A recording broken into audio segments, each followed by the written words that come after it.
ناظرین کرام، یہاں ایک عرب ماں کی نصیحت آپ کی خدمت میں پیش کرنا چاہتا ہوں، جو اس نے اپنی بچی کی شادی کے موقع پر اسے اپنے گھر سے اپنے شوہر کے گھر رخصت کرتے ہوئے کی۔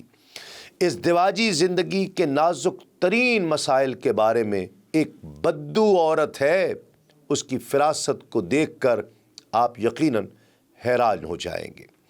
ہوا یوں کہ اوب بن محلم ایک عرب بادشاہ تھا۔ اس نے ایک دانا اور تجربہ کار عورت اسام کو اپنے لیے ایک لڑکی دیکھنے کے لیے بھیجا۔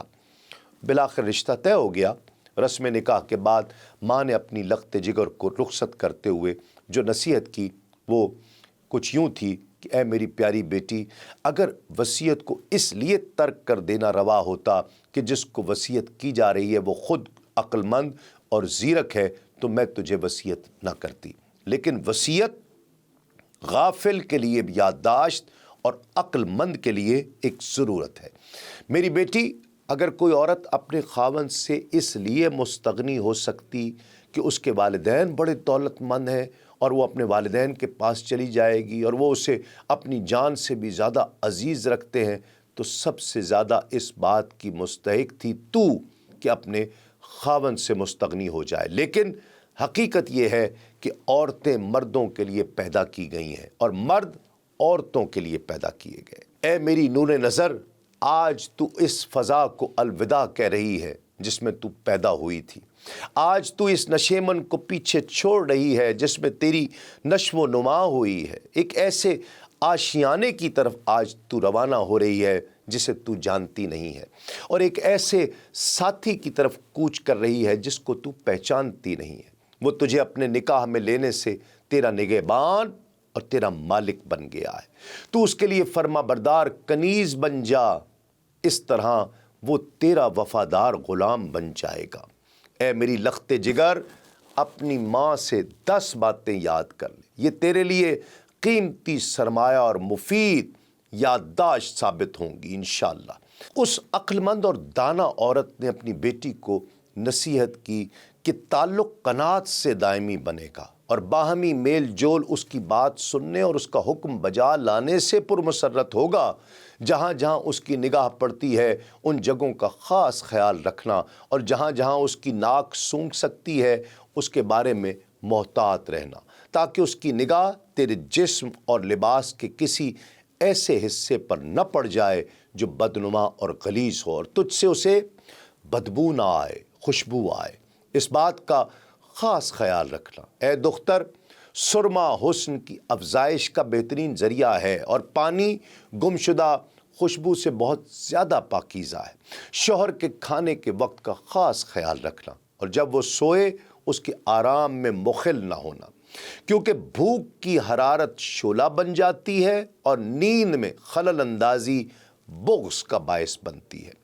بیٹی، شوہر کے گھر اور مال کی حفاظت کرنا، اس کی ذات کی، اس کے نوکروں کی اور اس کے عیال کی ہر طرح خبر گیری کرنا، اس کے راز کو افشا مت کرنا، اس کی نافرمانی مت کرنا۔ اگر تو اس کے راز کو فاش کر دے گی تو اس کے غدر سے محفوظ نہیں رہ سکے گی، اور اگر تو اس کے علم کی نافرمانی کرے گی تو اس کے سینے میں تیرے بارے میں غیظ و غضب بھر جائے گا۔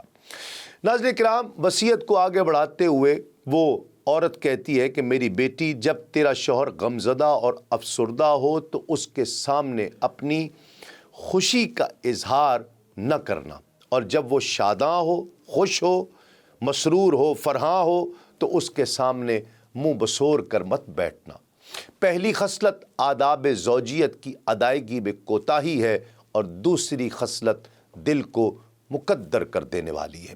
جتنا تم سے ہو سکے اس کی تعظیم بجا لانا، وہ اسی قدر تمہارا بھی احترام کرے گا جس قدر تم اس کی ہم نوا ہو، اسی قدر ہی وہ تمہیں اپنا رفیق حیات بنائے رکھے گا۔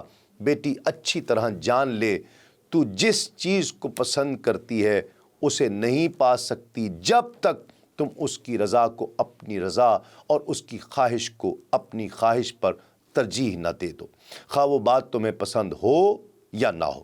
پھر وہ بچی رخصت ہو کر اپنے شوہر کے پاس آئی، اپنی ماں کی ان ذری نصیحتوں کو اس نے اپنا حرز جاں بنائے رکھا اور اس نے عزت اور آرام کی قابل رشک زندگی گزاری۔ بادشاہ اس کی بڑی قدر کیا کرتا تھا اور اس کی نسل سے پھر یمن کے 7 بادشاہ پیدا ہوئے۔ ناظرین کرام، ایسے لوگ بھی اس وقت موجود تھے، ایسی خواتین بھی موجود تھیں جو اپنی بچیوں کو اس طرح کی تربیت کریں۔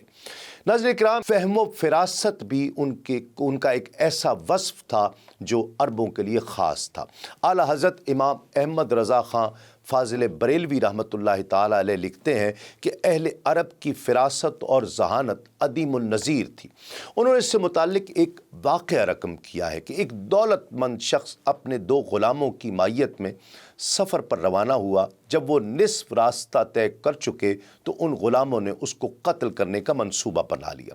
اس آدمی نے بھی بھانپ لیا کہ مجھے قتل کرنے کا منصوبہ بنا چکے ہیں، تو اس نے غلاموں سے کہا کہ اگر تم مجھے قتل کرنے کا عزم مصمم کر ہی چکے ہو تو میرے ساتھ ایک حلفیہ وعدہ کرو کہ جب تم واپس جاؤ تو میرے گھر جانا اور میری 2 بیٹیاں ہیں، ان دونوں بچیوں کو یہ شعر سنانا۔ انہوں نے پوچھا کہ کون سا شعر؟ اس شخص نے جواب میں بظاہر یہ ایک بے ضرر سا شعر پڑھ دیا: من مبلغن بنتیا انا اباہما للہ درکما و در ابیکما۔ ان دونوں غلاموں نے جب یہ سنا تو ایک نے دوسرے کو کہا کہ اس میں تو کوئی خطرے والی بات نہیں ہے، یہ بے ضرر سا شعر ہے جس سے اس بیچارے کی آخری حسرت بھی پوری ہو جائے گی اور ہمیں بھی کوئی نقصان نہیں پہنچے گا۔ تو انہوں نے اس کے ساتھ وعدہ کر لیا کہ جب وہ واپس لوٹیں گے تو اس کے گھر جا کر اس کی بیٹیوں کو اس کی طرف سے یہ شعر سنا دیں گے۔ جب وہ قتل کر کے سفر سے واپس لوٹے تو حسب وعدہ اس کے گھر گئے، اس کی بڑی لڑکی سے ملاقات کی اور کہا کہ تمہارے والد کو اس چیز نے آ لیا جس سے کسی کو مفر نہیں ہے، انکار نہیں ہے، یعنی موت۔ اس نے ہم سے قسم لی تھی کہ جب ہم واپس جائیں تو تمہیں اس کا یہ شعر ایک سنا دیں۔ پھر انہوں نے وہ شعر پڑھ کر سنایا۔ بڑی لڑکی نے سنا تو اس نے کہا کہ اس میں کوئی ایسی چیز تو نہیں ہے جس سے باپ مجھے آگاہ کرنا چاہتا ہو، لیکن ذرا صبر کرو، میں اپنی چھوٹی بہن کو بلا کر لاتی ہوں۔